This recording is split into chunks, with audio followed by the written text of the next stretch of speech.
man. Good to see you. You too. It's been a while. It has, yeah. It's always good to see your glorious, glorious beard.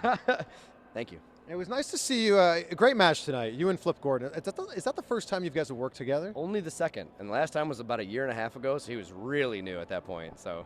And this is what's amazing about Flip. Put him over here for a second. He's only been doing this for like 2-ish years, and now he's traveling the world and wrestling guys like you. So what a match you guys put on. Yeah, thank you so much. He's put in the work, and it just goes to show you. And nowadays, especially, like guys that can come out of nowhere, and as long as they have a look and have something to bring to the table, wrestling's in a new era right now. So. Well, talk about traveling the world. You're a guy who does that just as much as anyone else. How many countries did you visit in 2017? Last year was 13. 13, and you had a broken leg. Broke my leg, so I was out for 4 months.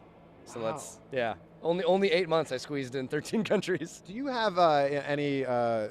Is there anything like? Does your leg still hurt, or are you good? No, there's like no residual effects. I feel it. I can pinpoint it. Like if you gave me a pencil, I could literally show you where it is. But it's only an awareness. It's no pain. So I was very lucky. Oh wow. You're getting ready to tape the next season of Lucha Underground. When exactly is that happening? The end of February, we start season 4.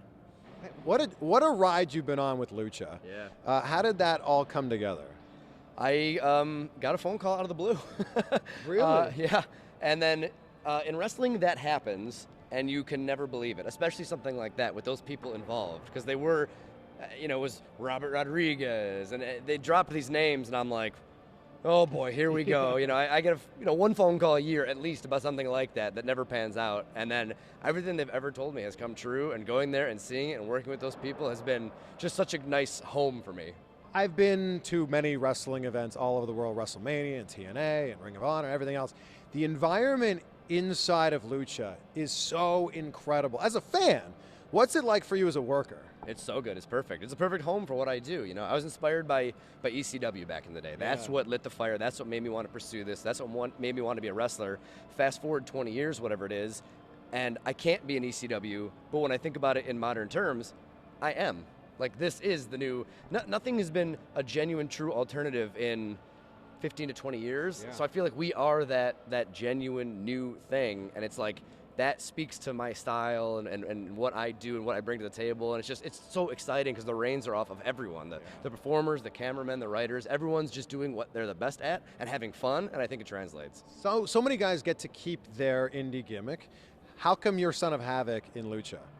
Because I'm so awesome. No, that was their idea, and I ran with it. They're like, you got a big beard? Let's put a Lucha mask over everything but the beard. Initially, it was a full mask, and I was told to cram my beard into it. How does that even work? We tried, and it's so massive. It was like peeking out of the sides, and it looked complete garbage. I was like, luckily there's a wardrobe department on set, and I was like, is there a way to cut a hole out of this? I mean, that'll be it's worth trying. 5 minutes later, they came back with the mask as is, and it was like, now it's weird to think of it any other way. But the character wasn't supposed to have that look, and it made it kind of unique. So if you're the Son of Havoc, who's Havoc? I don't know. Is it you? Is it him? Could be him. Might Could be. anybody. Will we ever meet Havoc? To me, it's like Sons of Anarchy. You never ask who's Anarchy? It's the idea. I'm born from chaos. I'm coming there. I've been there from day one. People can appreciate that. And I'm bringing a certain style and a certain fire and a certain passion into it. I think that translates. So it's more of me bringing that idea of Havoc into it. I like that you're like, you don't ask those questions. Okay, what's wrong with you, Chris? Jeez. I've known you now for 8 years, and when I first met you, you were just coming off of Tough Enough, which was so stupid that you were eliminated so quickly. I'm sure you still think that's stupid. Sure. 8 years later, but are you happy with how things have worked out since then?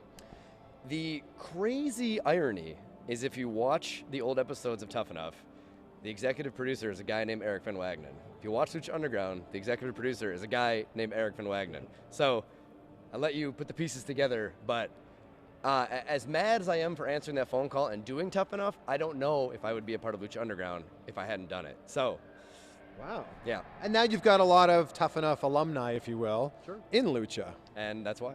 Because of the producer?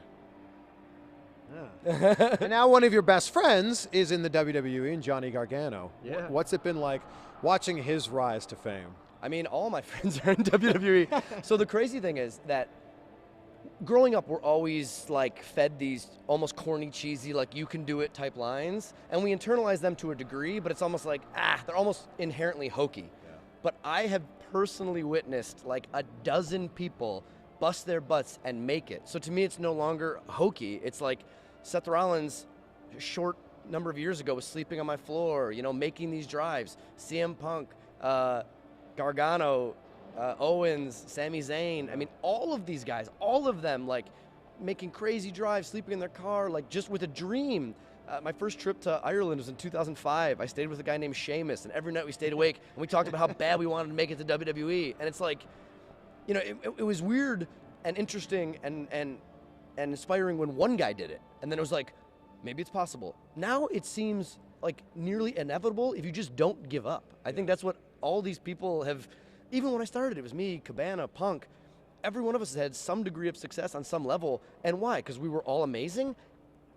Maybe, but yes. But it's like, is it that, or is it that we're just so dumb or determined that we just never gave up? So to me, it's like, I like to carry that message of and that's what I see in Gargano and all these people. It's like, I don't care what it is. You want to be a makeup artist, a writer, whatever. If you just do it and you never stop, it's like, I don't know. I keep seeing examples. And it's only, where wrestling is now, it's only going to get crazier. Because the next division is the guys in NXT now, and they're the future. So for the next 5, 10, 15 years, it's going to be all my friends. So I look forward to, like, getting married and having kids someday. And, like, because I will know the next Hulk Hogan, and, like, I can get WWE tickets for the next at least decade. Is that still where your sights are set? Do you still want to get that call from NXT or WWE? It is, because I think that it's unfortunate that my number one fans don't know I exist. And that's the way I look at it. Like, there are people that would just buy, like, my socks and sleeping bags and whatever merch they would come out for me and would just live and eat and breathe and die for me. And they don't even know who I am because they haven't been exposed to it. I mean, I need one 4-minute match on Raw. You can fire me afterwards if it doesn't hold up. And I would do 3, 4, 5 things that no one has still done. And I've been doing this for 17 years. I mean, there are moves that have been stolen of mine, and there are ones that haven't even been stolen yet, which has to make me think it's because they can't be done by anyone else. So I would love that opportunity just to show that, showcase my style.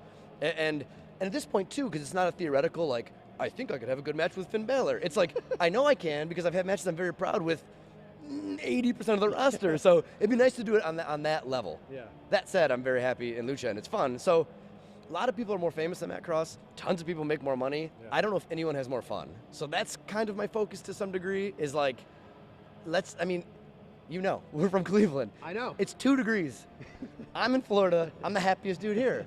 I just came from LA. Wasn't 2 degrees there. I got to go home tomorrow, unfortunately. But just being able to travel the world and see things and do things and tour America Top Team today and get a special backstage. Like, I do pro wrestling. I do underpants fighting. Why am I taken in the back and then given all this merch? And it's just incredible. You know, like, how many fans of mixed martial arts would die for that opportunity? Yeah. And that stuff happens, like, regularly. Yeah. So it's just, I'm so grateful for all of that. Oh, well, you're very good at what you do. In 17 years of doing this, are there moves that you did 10, 12, 15 years ago that you don't do now? No. Wow. Yeah, and that's like, I wear that as a very large badge of pride, because no, every move that I used to do, I can still do. Now, do I do it with the same amount of frequency or anything like that?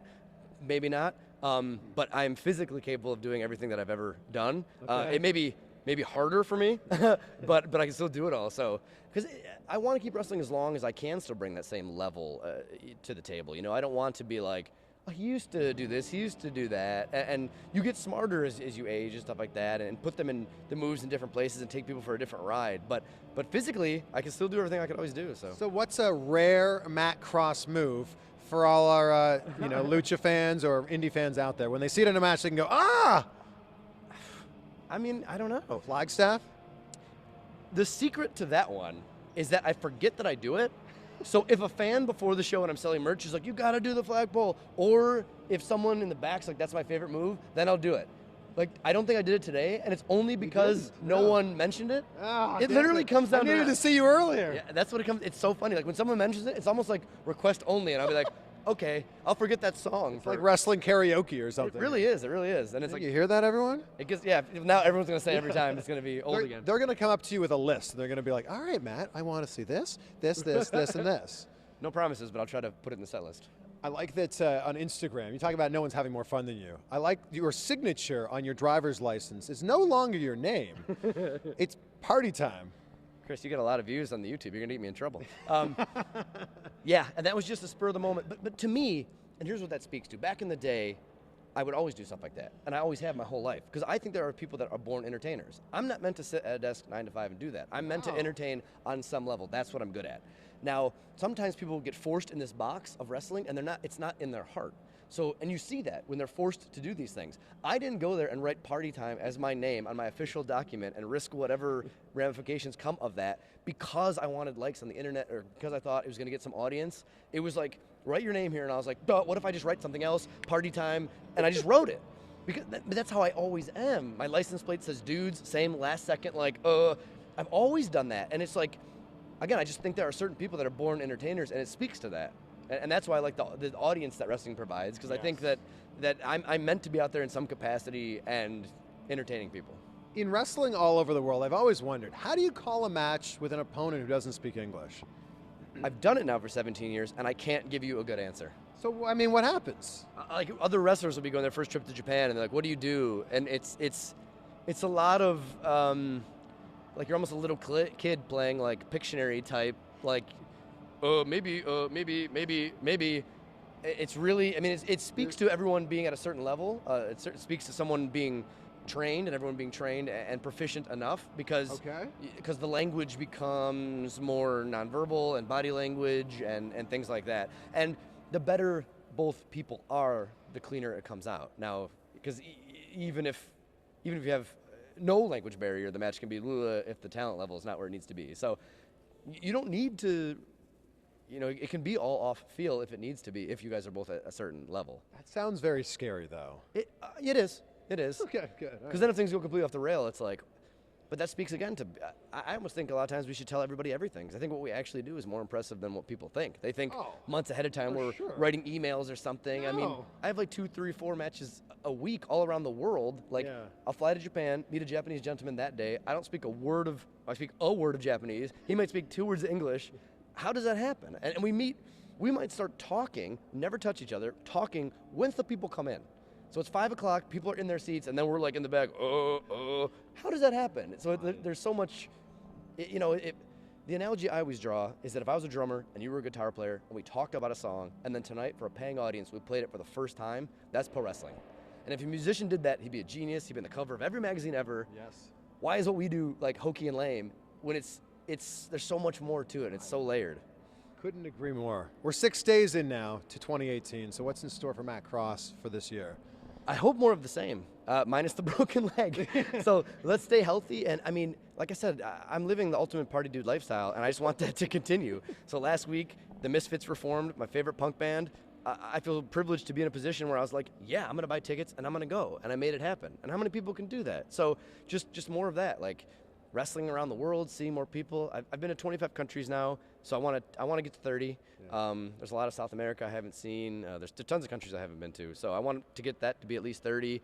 And just to continue to have fun. I mean, like, if you ask 99% of the population what their goal and dreams in life are, it's probably some version of make a living doing what I love, and I do that. So it's like, it's the cliche of like, it's not the destination, it's the journey. Like, I want to enjoy this journey because I'm not going to complain about being in Florida right now and like somewhere I'm going to the beach. Like, I win. So if I can just continue this, then it's awesome.